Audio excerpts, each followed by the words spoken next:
Olá, meninos, bom dia! Que saudade que eu tô de vocês. E aí, como é que vocês estão, hein? Coloca lá nos comentários. Gente, quando nós estávamos ainda em aula, antes de sair nesse período de quarentena que já está terminando, nós estávamos vivenciando um projeto de leitura, na qual cada um iria ler um livro e ao final do mês nós iríamos compartilhar. E eu também escolheria um para ler e assim a gente iria ficar até o final do ano. Pois é, eu estou aqui hoje para compartilhar com vocês a leitura que eu fiz. Uma leitura, uma obra que eu já conhecia, porém essa leitura ela veio de uma forma diferente, as emoções elas foram outras, que a literatura ela faz isso, ela trabalha nossas emoções. E aí eu li a obra A Viuvinha, de José de Alencar. Gente, José de Alencar, ele é um autor romântico. Ele nasceu lá em 1º de maio de 1829 e ele é característico da primeira geração romântica porque José de Alencar, ele é conhecido como autor indianista, né? Característica nacional, a característica do romantismo. E a Viuvinha, ela vem num formato diferente. Ela não é uma obra indianista, pelo contrário, mas é um romance romântico. E aí nós somos apresentados a um casal na qual nós nos apaixonamos por eles, que é Carolina e Jorge. Carolina, ela é uma moça delicada, linda, com 15 anos apenas. E Jorge é um homem, né? É um homem órfão, foi órfão muito cedo. E ele é nos apresentado da seguinte forma, que está lá na página 8. Este moço, que eu designei com o nome de Jorge, e que realmente tinha outro nome, em que certamente há de ter ouvido falar, era o filho de um negociante rico que falecera. Chegando à maioridade, Jorge tomou conta de seu volumoso patrimônio e começou a viver essa vida dos nossos moços ricos, os quais pensam que gastar o dinheiro que seus pais ganham é uma profissão suficiente para se dispensar, abraçar qualquer outra. O que aconteceu aqui? Jorge, ele ficou órfão muito cedo, houve um tutor que cuidou de toda a sua fortuna durante muitos anos e que quando ele chegou aos 18 anos, ele passou a tomar conta da sua fortuna. Só que ele passou a gastar, viver uma vida intensa, ele passou a não trabalhar mais. E aí ele gastou, bebeu, saiu, teve várias mulheres, ele fez tudo, como ele mesmo fala, que um jovem merecia fazer. E assim ele viveu durante 3 anos, ele gastou uma fortuna inteira durante 3 anos. No capítulo 2, Jorge e Carolina, eles se conhecem. Jorge, ele um dia acorda e diz assim, eu estou cansado dessa vida, eu não aguento mais. E ele sente uma vontade intensa de ir à igreja. E ele vai, aí a obra é cheia de detalhes, ele vai narrando, ele vai até a igreja, ele ajoelha-se, ele não reza, pois não sabia rezar, né? Só que quando ele ajoelha, que ele levanta, ele tem um alívio, uma tranquilidade fora do comum. E ele olha para o lado, e aí então ele vê uma moça linda, ajoelhada, Carolina. Então eles se conhecem e começam ali a desenvolver uma relação, começam a namorar, aquela relação que todos nós conhecemos, né? Aquela inicialmente, aquela relação boa, amorosa, aquela paixão. E ele realmente se apaixona perdidamente por Carolina e ela por ele.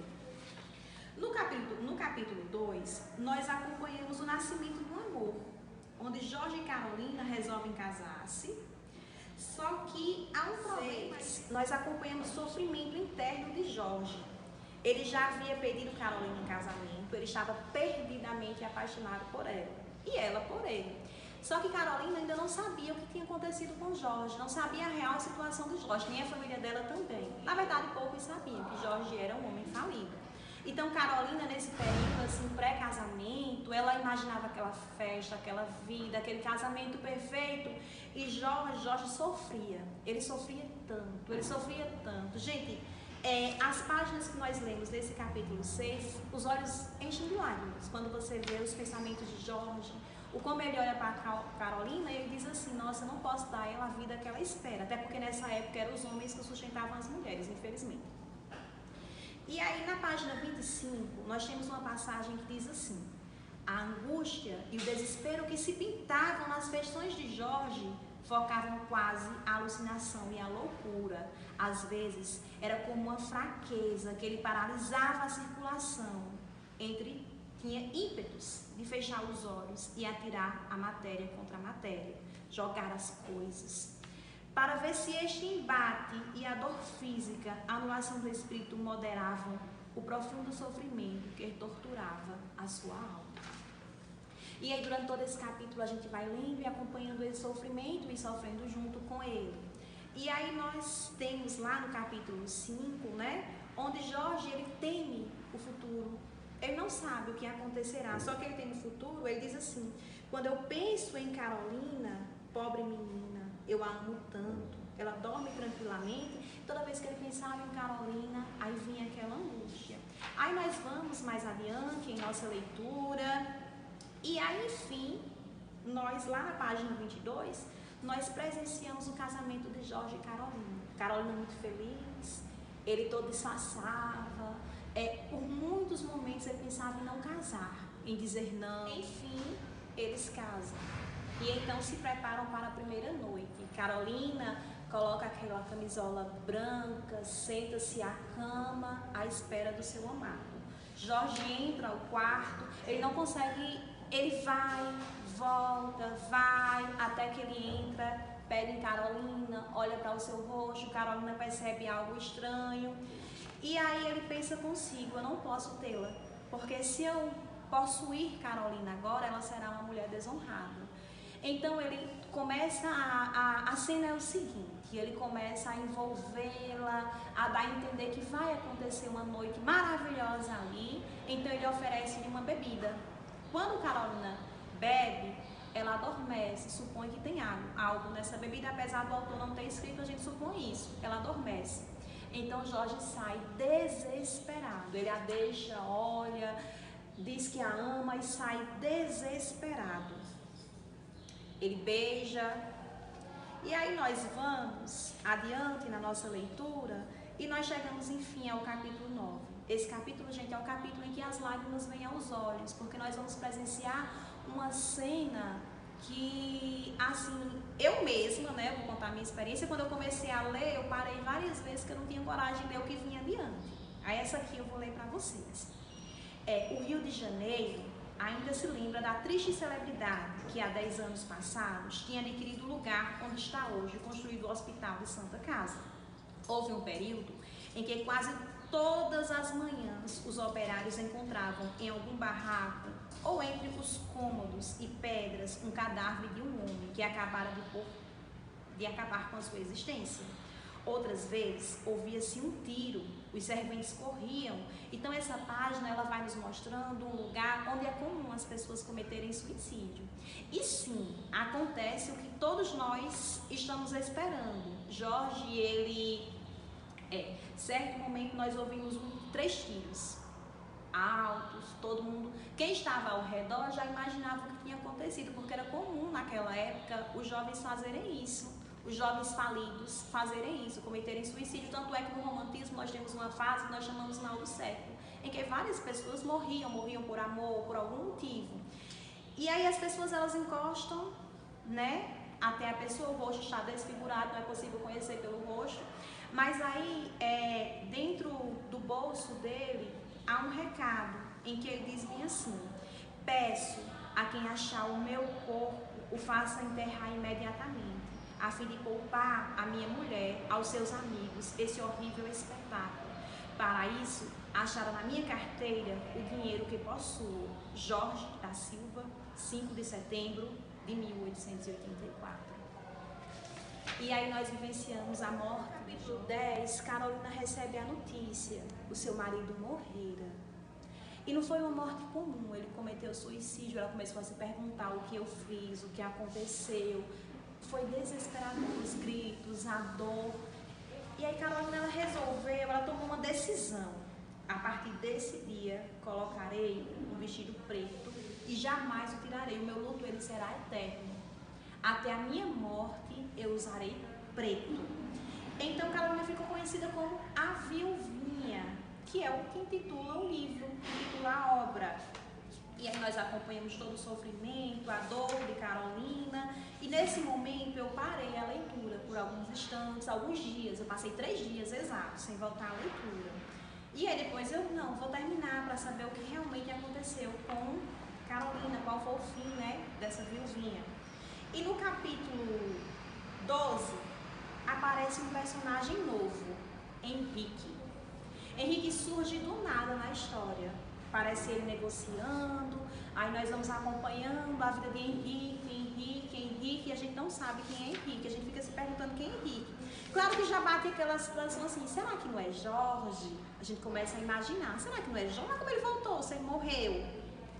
E aí nós vamos, e aí, enfim, nós recebemos a notícia que sim, aquele moço era Jorge. E na verdade, o que aconteceu foi o seguinte, gente. Jorge, ele realmente foi disposto a cometer o suicídio, ele iria se matar porque ele não suportava aquela situação e não queria ver o sofrimento de Carolina. Ele realmente pegou a arma, fez a posição, queria atirar, e nesse momento uma pessoa veio e puxou a arma de Jorge. Era o senhor Almeida, o seu tutor. O senhor Almeida, ele já imaginava o que iria acontecer, e aí ele teve um plano. Não, Jorge, você finge a sua morte, você vai embora, você se recompõe, você trabalha e depois você retorna à sua vida. E assim Jorge fez. E na página, no capítulo 15, nós temos assim: as últimas palavras do velho negociante esclareceram um mistério que já achava quase esclarecido. Jorge era o verdadeiro nome desse moço, Henrique. Morrera para o mundo, porque durante 5 anos vivera como um estranho sem família. Jorge trabalhou bastante, conseguiu construir uma fortuna e retornou ao Brasil. Ele foi para os Estados Unidos, passou lá 3 anos, retornou ao Brasil, passou mais 2 anos aqui. Ele levava uma vida de miséria, ele se punha. Jorge comia rigorosamente algo bem simples, vivia num ambiente altamente simples para a época. Só que tinha um problema, Jorge, ele não conseguia esquecer Carolina. Então ele teve um plano: eu vou começar a aparecer para Carolina sem me identificar. Então ele aparecia, Carolina não sabia quem era esse moço, sempre vestida de preto. Jorge aparecia para ela várias vezes, ela se apaixonou por aquele homem, ela não conseguiu reconhecer Jorge porque ele estava completamente diferente. Mas ela não conseguia, ela não se permitia viver esse amor. Para Carolina, viver um amor seria trair o seu marido. E ela jurou o luto eterno, ela jurou que jamais estaria com alguém. E o tempo vai passando, até que Jorge, ele resolve aparecer para Carolina. Ele aparece para Carolina, os dois se amam, tem a noite de núpcias que nós não vemos, que não houve lá nas outras páginas, a gente vê agora.